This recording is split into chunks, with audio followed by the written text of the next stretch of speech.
Vamos então para o nosso tema número 3, que começa com uma metáfora, caminhos, né? Vocês adoram esse negócio de caminhos. Caminhos para retirar os indivíduos das bolhas geradas pelas redes sociais. Então, primeiro que você não pode dizer assim, não, os indivíduos não são colocados em bolhas, que é outra metáfora, né? Um tema cheio de metáforas, metáfora de caminho, metáfora de bolha, e você tem que desmetaforizar essas palavras para poder fazer um texto dissertativo, objetivo, defendendo uma tese bem interessante.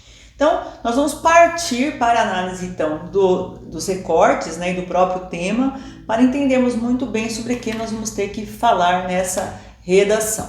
Então, a primeira coisa que vocês têm que observar aí é a metáfora caminhos, que pode ser substituída por medidas, ações, providências. O que é que nós devemos fazer para retirar os indivíduos da onde? Das bolhas. O que seriam essas bolhas? Seria uma metáfora para dizer assim, eu me cerco só de pessoas que pensam como eu penso, só de pessoas que concordam com o meu ponto de vista, de tal maneira que não há um momento de confronto, não há um momento em que eu possa dialogar amigavelmente, amistosamente com aquele que pensa diferente de mim. Então vamos pensar assim, eu sou de uma determinada religião, eu só me cerco de pessoas dessa religião e pronto.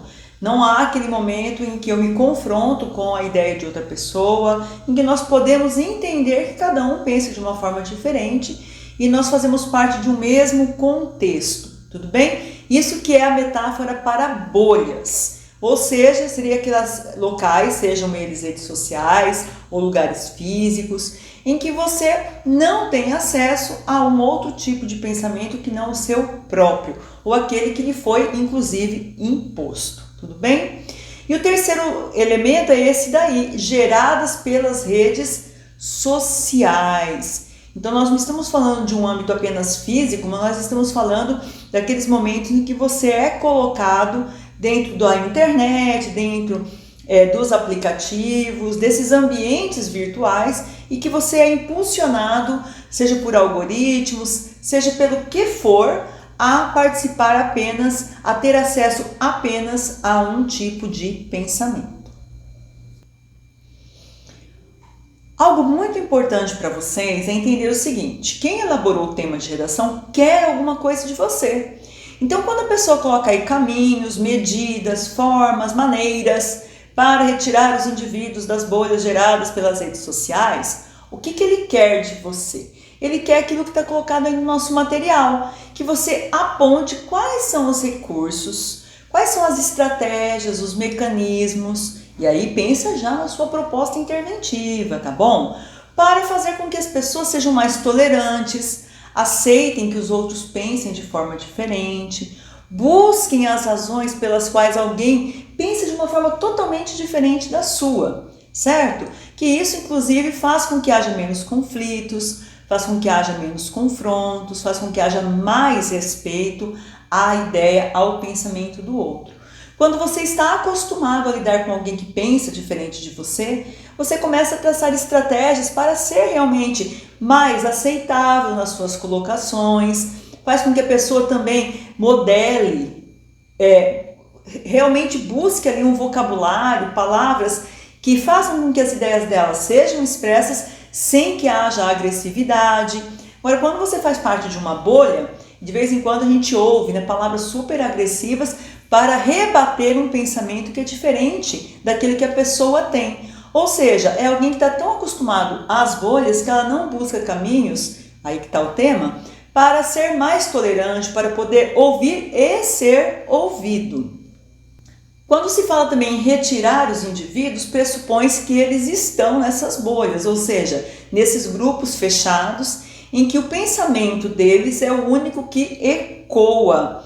E aí não há aquele preparo, por exemplo, para uma sala de aula. Eventualmente você está numa sala de aula, um professor propõe um determinado debate e quando alguém discorda, fica aquele mal-estar. Aí é o papel do professor, né? E aí vocês podem falar sobre esse papel do MEC, o papel das secretarias de educação, o papel do professor, do coordenador, do diretor, de todo um corpo pedagógico em promover a retirada desses indivíduos das bolhas, para que um ouça o argumento do outro respeitosamente, para que nós entendamos que dentro de uma democracia, dentro de um processo democrático, nós vamos ter pessoas com variados pensamentos e comportamentos, e todos eles devem ser respeitados.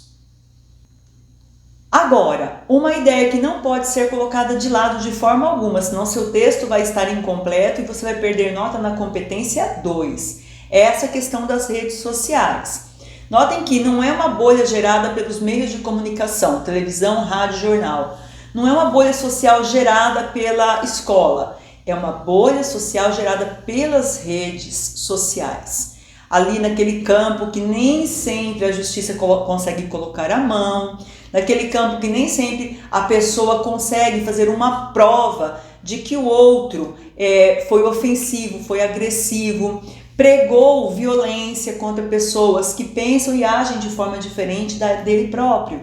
Então, as redes sociais, elas hoje nem tanto, porque tem até um controle maior por parte do Ministério da Justiça, mas no passado elas eram um território livre para ofensas, livre para xingamentos, para injúrias, para todos os crimes que nós pudéssemos pensar contra uma pessoa. As redes sociais, elas eram um campo livre para isso. Hoje existe um pouco mais de controle, e é aí que você vai, na sua proposta interventiva, falar sobre essa questão do Ministério da Justiça, falar sobre o poder judiciário, o poder de polícia que o judiciário tem em inibir manifestações de intolerância de todos os tipos que vocês possam imaginar dentro das redes sociais. Qual a reflexão que esse tema suscita na gente? É exatamente essa reflexão sobre o ter acesso e poder permitir que as pessoas também tenham acesso à sua forma de comunicação, à sua forma de expressar-se, à sua forma de vestir-se, dos gostos que você tem para a música, para os seus programas. E a gente pode falar assim mais abertamente sobre questão de política, sobre questão de religião, né? Quando uma pessoa que faz parte de um grupo fechado, que não está ali aberto para outras formas de pensamento, ela pode sim divulgar ideias que não são aquelas compatíveis para um sistema democrático, para um sistema mais aberto de ideias. E isso no campo de universidades, de construções de ideias, de comportamentos, é realmente um veneno. Por quê? Porque a gente vive e convive, deve conviver bem, harmonicamente. Vocês abrirem os jornais por aí, vocês vão ver quantas ações de pessoas intolerantes. Por conta de uma música, por causa de um barulho, por causa de uma manifestação religiosa. Ao invés da pessoa buscar os caminhos legais, busca ali fazer justiça, né, com as próprias mãos, que de justiça não tem nada, e acaba cometendo até crimes. Então nós temos que tomar cuidado. Será que você é um indivíduo que está naquela bolha?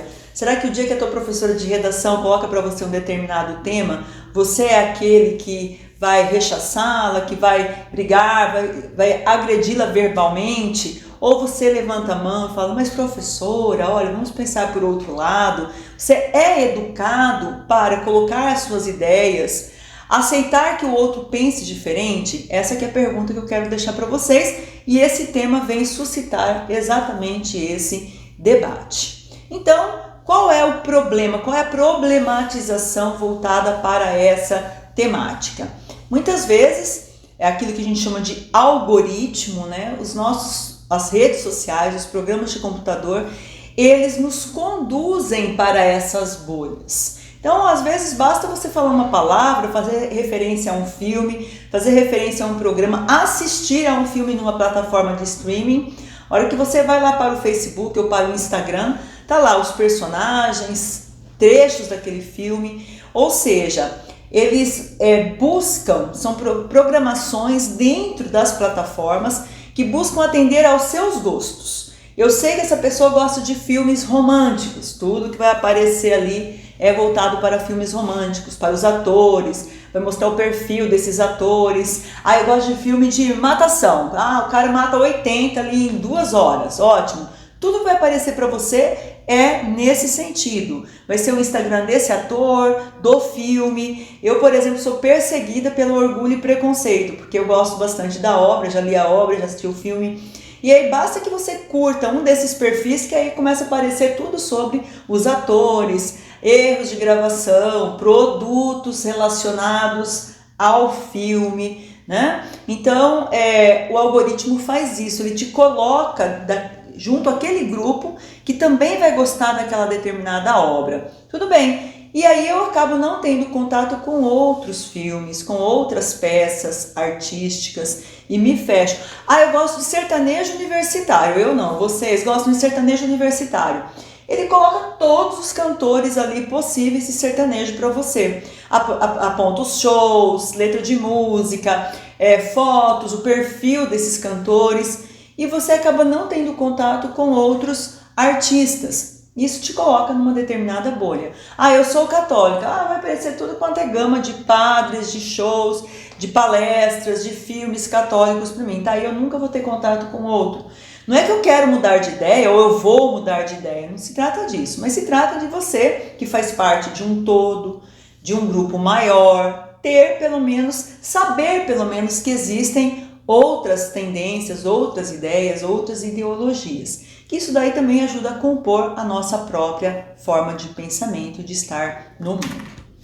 Muito bem, quais teses podem ser colocadas aí pra gente, né? Então, tem que ter uma clareza, tem que ter, assim como existem avisos, né?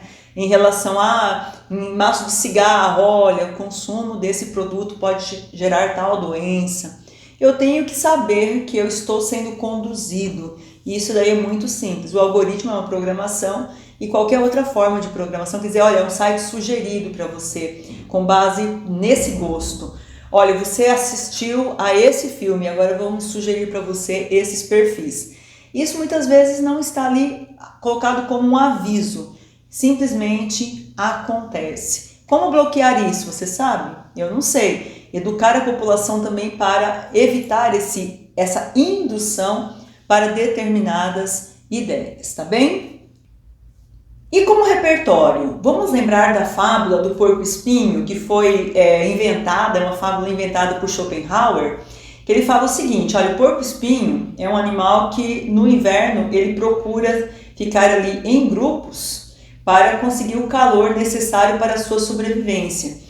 Entretanto, o que acontece? Acontece que o porco-espinho acaba ferindo o outro. O que isso significa? A proximidade, né? Eu tenho uma proximidade tão grande com aqueles que são próximos a mim, que eu acabo não me abrindo para outras ideias. E é muito importante essa abertura.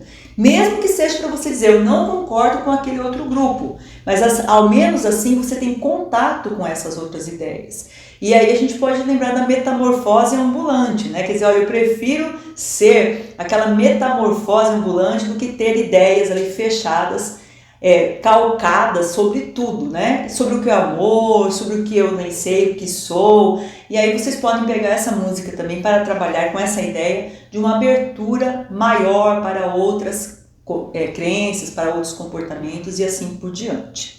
O que mais? O Dilema das Redes é um documentário muito interessante, porque ele vai explicar exatamente como que essas bolhas são constituídas.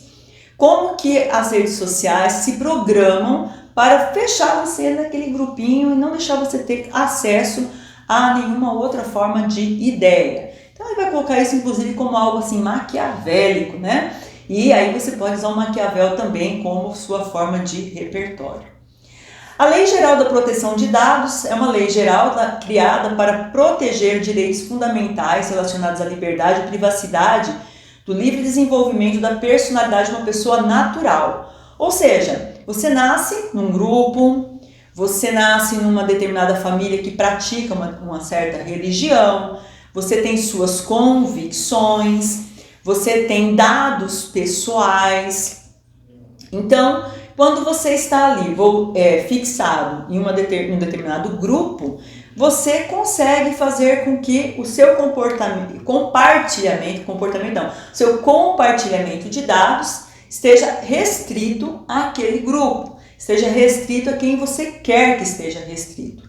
A Lei Geral de Proteção faz o quê? faz com que os seus dados não possam ser amplamente divulgados e inclusive sendo usado por algoritmos para determinar o que é que você vai assistir, o que é que você vai fazer. Olha, eu não sei vocês, mas lá em casa nós temos 4 perfis, né? Somos assinantes de plataforma de streaming e cada perfil tem ali um catálogo de filmes à sua disposição. Então, de vez em quando eu vou lá no catálogo do meu filho, vou no catálogo da minha filha, vou no catálogo do meu esposo, porque tem filmes no catálogo deles que não estão no meu catálogo. Por quê? Porque o meu catálogo de filmes foi direcionado para um determinado tipo de filme e o deles para outros filmes, né? Entretanto, eu pago para ter acesso a todo o catálogo, mas talvez para não pesar, talvez para não incidir tantos gastos e custos para a própria plataforma, ela faz essa distribuição. Então, quando eu quero proteger, vamos dizer assim, a lei de proteção de dados, não é apenas proteger os dados que eu transmito para essas plataformas, mas também os dados que essa plataforma transmite, repassa para mim. Acho bem interessante vocês lerem essa lei, porque ela vai tratar exatamente desses aspectos. Outro repertório válido é vocês mencionarem também a teoria do fluxo único. O que ela significa? Significa o seguinte, que as redes sociais, elas levaram nós, indivíduos, a escolher grupos de participação. Nossa, eu me lembro quando tinha lá o Orkut, né? Eu participava de um monte de grupos, como Clarice Fala Por Mim, Eu Amo Clarice Spector, Clarice Não Morreu e assim por diante. Então você é levado a esses grupos de interesse. Isso não é ruim, claro que não. Porque você está ali reunido com pessoas que pensam como você, compartilham as mesmas obras, vocês debatem, dizem qual obra você gostou mais, qual trecho do livro para você te tocou muito mais. Isso é ótimo, não estamos questionando isso. Nós estamos questionando aqueles grupos que são feitos exatamente para quê? Uma organização para rebater agressivamente as opiniões de outras pessoas que pensam diferente daquele grupo. Isso sim. Então, essa teoria do fluxo único de pensamento, ela muitas vezes leva a uma individualização não positiva. Ou seja, eu penso assim e ai de quem pense diferente disso. Nós já vivemos uma sociedade bem patriarcal lá no passado que era exatamente assim que funcionava. Se o filho pensasse diferente do pai, comia na cinta, não é verdade? E hoje não é muito diferente. Se você pensa diferente, você pode expor suas ideias de forma diferente, desde que ela não seja colocada de uma forma agressiva, de uma forma que faça com que o outro seja prejudicado. Então essa teoria também pode ser usada como repertório dentro dessa temática. Bom, quais são os possíveis agentes interventivos? Então o Ministério das Comunicações, por quê? Porque é ele que gerencia essas redes sociais. Como nós já falamos em outras temáticas, toda forma de comunicação em um país tem como gerente o governo federal. Então, uma vez que um juiz, um ministro determina que determinada rede social deve mudar seus parâmetros, isso vai acontecer. Tem países, por exemplo, que algumas das redes sociais que nós temos aqui no Brasil não funcionam em outros países. Por quê? Porque os algoritmos direcionam para ideias totalmente diferentes daquelas que são pregadas em termos de religião, de política, de economia por determinados países. Podem estudar sobre isso. Eu não gosto de ficar nominando aqui, né? Porque senão a gente converge muito para uma determinada ideologia. Então aqui eu jogo a ideia para vocês e vocês podem pesquisar a respeito. Então o Ministério da Comunicação, sim, se ele percebe que há uma manipulação por parte de uma rede social num determinado sentido, por exemplo, pregando violência, justiça com as próprias mãos, esse tipo de situação, isso é contra a lei brasileira. Então ele tem sim o poder de fechar, de lacrar e fazer com que só volte a funcionar aquela rede social quando ela desfizer essas situações, reverter essas situações.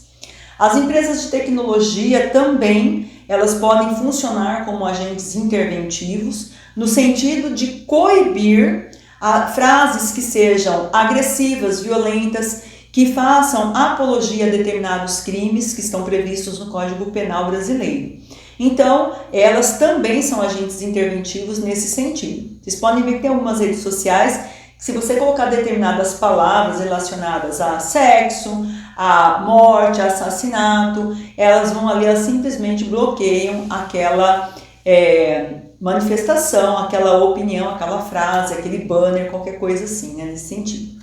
E a sociedade civil organizada também é agente, grupo de pais, grupos religiosos, são pessoas constituídas, né, civilmente, que podem atuar junto ao poder público, junto a empresas privadas, fazendo manifestações e assim tentando inibir qualquer forma que venha divulgar violência por meio das bolhas sociais, tá bem? Então eu espero que esse tema já foi tema do nosso curso há uns 3 anos e os alunos se saíram muito bem e achamos um tema bastante pertinente para o momento que nós estamos agora e espero que vocês consigam fazer um bom texto, né? Quero agradecer aí a professora Karine que elaborou esse material e espero que vocês façam uma redação assim bem produtiva, que nos leve a ficar bastante animados com a produção de vocês. Um grande abraço!